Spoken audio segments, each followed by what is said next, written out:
Alors, il est enseigné en français, en histoire-géographie et aussi en philosophie. En seconde, on l'utilise plutôt en histoire, parce qu'on présente l'humanisme et on présente un humaniste. Donc, on touche justement à l'éducation chez Montaigne. En français, non. Le programme commence au 19e et finit au 20e, mais disons que, à part pour les tragédies, les comédies, mais il n'y a pas, Montaigne, normalement pas au programme des secondes. Il n'est qu'au programme de première. Voilà. Et en philo terminale. Voilà. Mais ça n'empêche pas d'utiliser Montaigne dans n'importe quel cours, par exemple de français. Moi, je l'ai utilisé en seconde. Parce que ça permet de mettre en écho certains textes de Montaigne avec d'autres textes du 19e, du 20e siècle, ou du 18e aussi.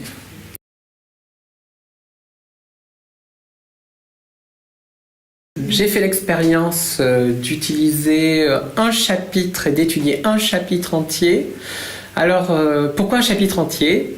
Je me suis posé la question d'étudier un extrait Montaigne. Et je trouve ça, alors, moi en tant que lecteur, de toute manière, je me positionne toujours en tant que... j'essaie de me mettre dans la peau d'un élève, mais je suis aussi un lecteur. Donc, je fais les deux choses à la fois. Donc, par passion pour le texte de Montaigne, je préfère étudier en entier un chapitre.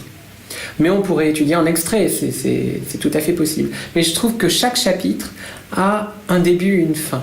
Et souvent une fin parfois assez amusante, un peu ironique, enfin il y a des pointes, ce qu'on appelle des pointes, c'est-à-dire une fin un peu surprenante. Et ça c'est intéressant. Voilà, c'est ce qui m'a poussé à vouloir étudier un chapitre en entier. Alors avec les élèves, enfin le public que j'ai, il y a de la difficulté, la difficulté de la langue, la difficulté de lecture, et donc on l'a lu en classe. Et c'était vraiment intéressant parce qu'au niveau de la langue, je me suis rendu compte que Montaigne était en fait un auteur peut-être moins difficile qu'on ne pense.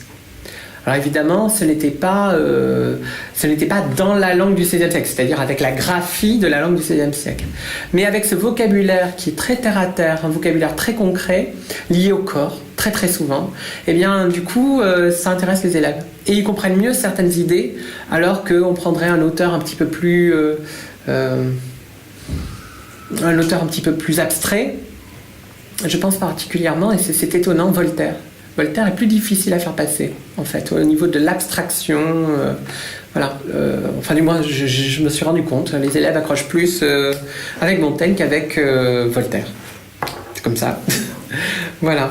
Et donc, ce vocabulaire concret, je sais pas, par exemple, le monde n'est qu'un branloir pérenne, c'est une bonne drogue que la science, tout cela, c'est des choses qui les marquent et qui les interpellent. Et puis, il y a aussi la forme de l'essai. C'est un dialogue. C'est un dialogue permanent entre le lecteur et l'auteur.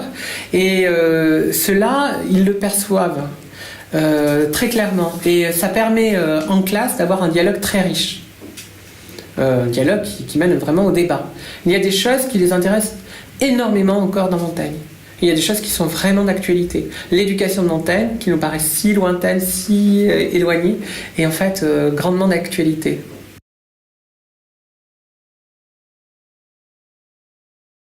C'est un garde-fou pour les enseignants. Je trouve que Montaigne nous apprend beaucoup sur notre manière d'enseigner. Et en cela, c'est vraiment un très grand pédagogue. Tout d'abord, sur cette dynamique du savoir. Ça, c'est quelque chose, tous les enseignants de français le savent très bien. Il est très important pour nos élèves, surtout actuellement, d'avoir cette dynamique entre lecture et écriture. Un cours de français doit toujours avoir cette dynamique-là, à chaque heure, d'avoir une trace écrite à partir d'une lecture, que ce soit moi qui lise ou les élèves. Et cette dynamique-là, Montaigne l'avait très bien comprise. Pour lui, c'était très important. L'autre chose, c'est enseigner dans un climat propice. Il est évident qu'on enseigne plus quand on est heureux, joyeux, que lorsque le professeur est extrêmement rigoureux et pas du tout agréable, sympathique. Voilà, il parle d'ailleurs des jouissances constantes. Et pour moi, vraiment, alors là je parle en mon nom, cette jouissance constante, j'essaie toujours de l'avoir en cours. J'essaie toujours d'avoir un cours très dynamique et que vraiment les élèves se sentent heureux et ailleurs, ça c'est important, ailleurs que dans leur milieu ou dans l'espace classe, et qu'on se sente porté par un texte qui est exotique en fait. Et je pense particulièrement à Montaigne. C'est un texte exotique, on est tous d'accord, hein, original, peut-être difficile à lire par la syntaxe, par le vocabulaire qui est parfois très éloigné du nôtre, mais en même temps cet exotisme est porteur pour nous, enseignants, parce que si vous voulez, on peut du coup amener les élèves plus loin et les décrocher en fait du milieu scolaire. Et ça c'est intéressant. Ensuite, en ce qui concerne l'enseignant, il souligne bien le fait d'être bienveillant vers l'enfant, de le prendre avec ses défauts. Et ça, c'est quand même original. C'est-à-dire qu'en fait, il faut savoir accepter que chaque enfant est différent, que, bah voilà, au niveau de l'enseignement, il est arrivé à tel point, hein, il a peut-être de grandes difficultés à l'écrit, bah, c'est à nous de le prendre à ce point-là et de l'amener petit à petit vers un autre point qui sera peut-être pas au niveau scolaire brillantissime, mais qui l'aura fait progresser et évoluer. Et ça, c'est le plus important. L'esprit de Montaigne règne encore sur notre enseignement et c'est heureux, hein. Enfin, c'est quelque chose qu'il faut garder très précieusement et ne pas s'enfermer dans des choses un peu trop rigides.